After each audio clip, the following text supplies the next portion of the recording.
আজকে ছিল বৃহস্পতিবার, আর আমাদের আশারানিও যে আমাকে যে মেয়েটি হেল্প করে সে আজকে না বলেই দিয়ে দিল ডুব।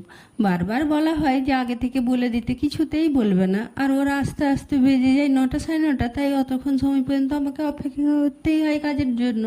তারপরে যখন এলো না তখন ওর বাড়ির লোককে জিজ্ঞেস করতে বললো না আজকে আর আসবে না। আর যদি ওর বাড়িটা অনেকটা দূর থেকে, তাই হচ্ছে একটু ওর আসতে দেরি হয়, তাই একটু অপেক্ষা করতে হয়।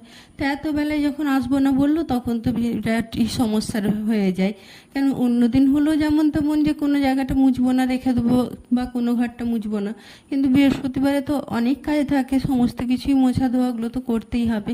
আর তার সাথে তো পুজোটা করতেও অনেকটা সময় লেগে যায়। আমার তো বৃহস্পতিবারের পুজোটা সারতে সারতে 1 থেকে 1.5 ঘন্টা লেগে যায়, কিন্তু কিছু করার তো নেই, করতে তো হবেই এই বাড়ির সমস্ত কাজগুলো। তো এই কাজগুলো করতে করতে এতটা বেলা হয়ে গেল। তারপরে স্নান পুজো সেরে যখন আমার কমপ্লিট করলাম তখন বেজে গেল প্রায় 12টা সাড়ে 12টা। এবার তখন তো খুব জোর খিদেও পেয়েছে, তাই আগে থেকে চিড়ে একটু ভিজিয়েই রেখেছিলাম। তো বলে পুজোটা সেরে নিয়ে এই যে চিড়েতে দই কলা আর একটু চেরি আর চিনি আর দিয়ে ভালো করে মেখে নিলাম। এই গরমের মধ্যে আমার এই খাবারটি বেশ ভালোই লাগে, আর বেশ জলদি হয়েও যায় রেডি। তো আমি তো বেশ ভালোই লাগে, আমি নিয়ে বসে গেলাম খেতে।